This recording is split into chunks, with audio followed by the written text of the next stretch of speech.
Sometimes you will never know the value of a moment until it becomes a memory. We know Dr. Seuss for his whimsical rhymes and striped hats, but behind the nonsense was a man who understood the profound weight of a single second.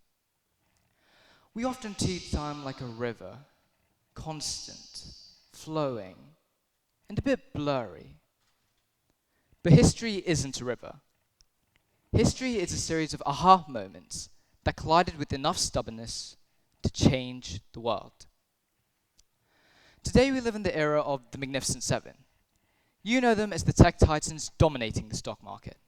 Apple, Microsoft, Alphabet, Amazon, Meta, Tesla, and Nvidia.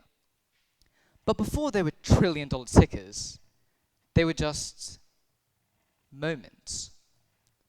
Moments that felt insignificant at the time, but ended up sculpting the very way we touch, talk, and think. Think about your morning. You wake up, and before your feet even hit the floor, you reach for your iPhone. In that split second, you're tapping into a legacy that began in January 2007.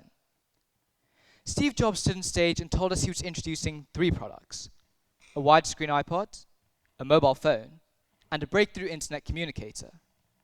He repeated it until the audience realized he wasn't talking about 3 devices, he was talking about 1. As Forrest Gump famously said, "Lieutenant Dan got me invested in some kind of fruit company. We wouldn't have to worry about money no more." But the real wealth wasn't the stock. It was the agency. Suddenly we weren't just consumers. Through Facebook, Instagram, and WhatsApp, we were photographers, activists, 2 a.m. philosophers. That one device, coupled with social media, shifted power from stuffy parliamentarians to the palm of your hand, fueling the Arab Spring, the Umbrella Revolution, the George Floyd protests, and global movements that changed the face of justice. You ask, "Hey Google, what's the weather?" And a voice tells you, "Today it's 20 degrees and sunny."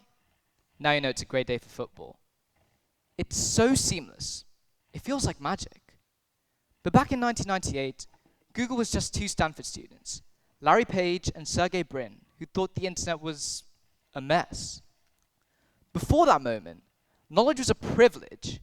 It lived in expensive encyclopedias or dusty library basements. Today, a child in a rural village in Tanzania has the same access to the sum of human knowledge as a student at Oxford. Curiosity used to be expensive. Now, it's free.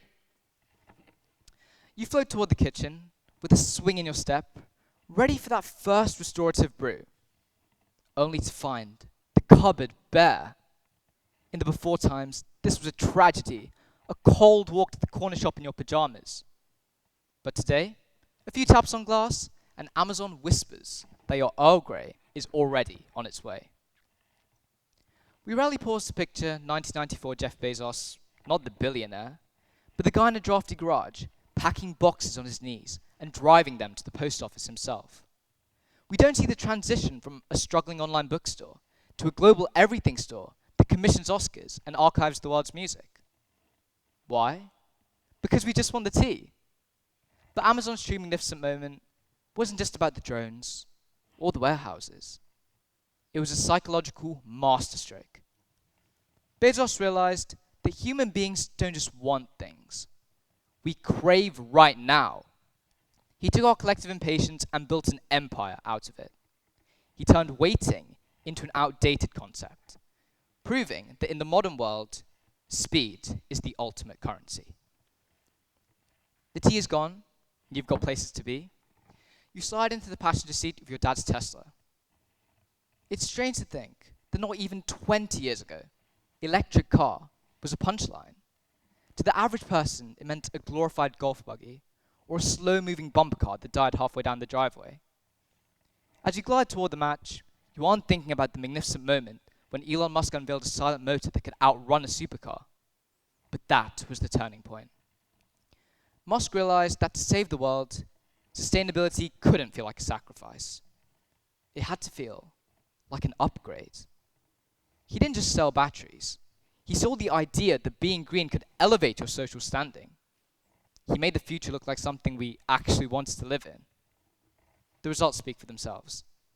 In 2025 alone, Tesla delivered 1.65 million vehicles to owners across the globe. That didn't happen because people suddenly loved the environment. It happened because one man decided to make sustainability cool. It was a triumph of storytelling over skepticism.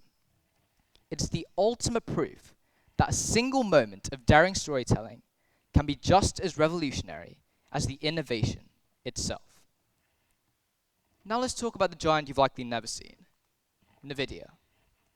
For decades, Nvidia was just the quiet kid on the block, a powerhouse hiding inside your computer's casing.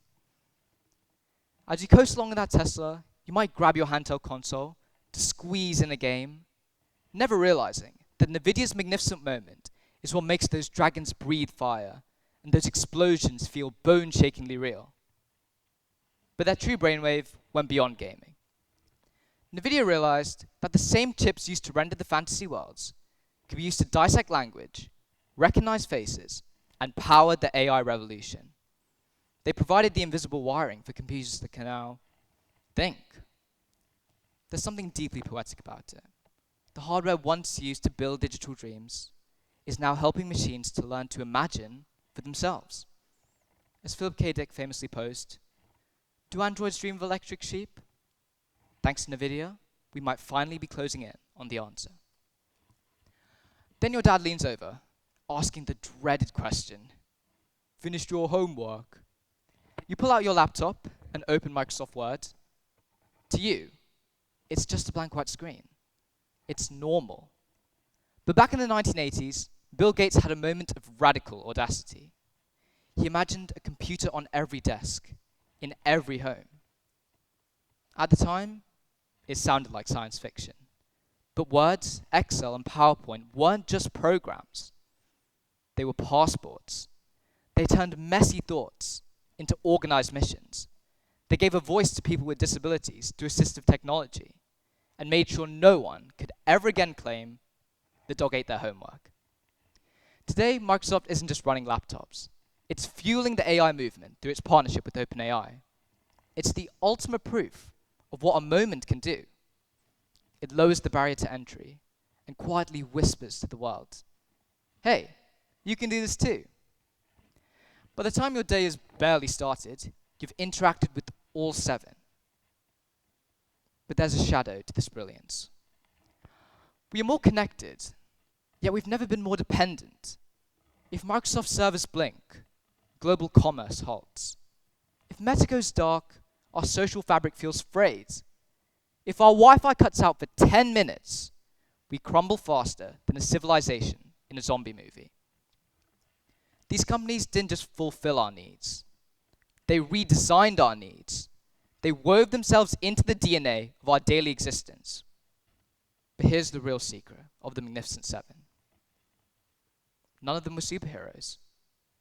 They were ordinary people who were told to be realistic. They were people who hit walls, who ran out of money, who stayed up until 4 a.m. fixing bugs. They didn't wake up intending to change the world. They just followed a spark of irritation or a sliver of hope. The next Magnificent Seven won't necessarily be companies. They might be a new way of cleaning our oceans, a breakthrough in how we treat one another, a moment where you decide to speak up when it's easier to stay silent. The future doesn't belong to the giants. It belongs to the people who recognize the value of a moment before it becomes a memory. So what will you do with your next aha moment? Because 40 years from now, someone might be standing on a stage telling a story about the day you decided to change everything. Thank you.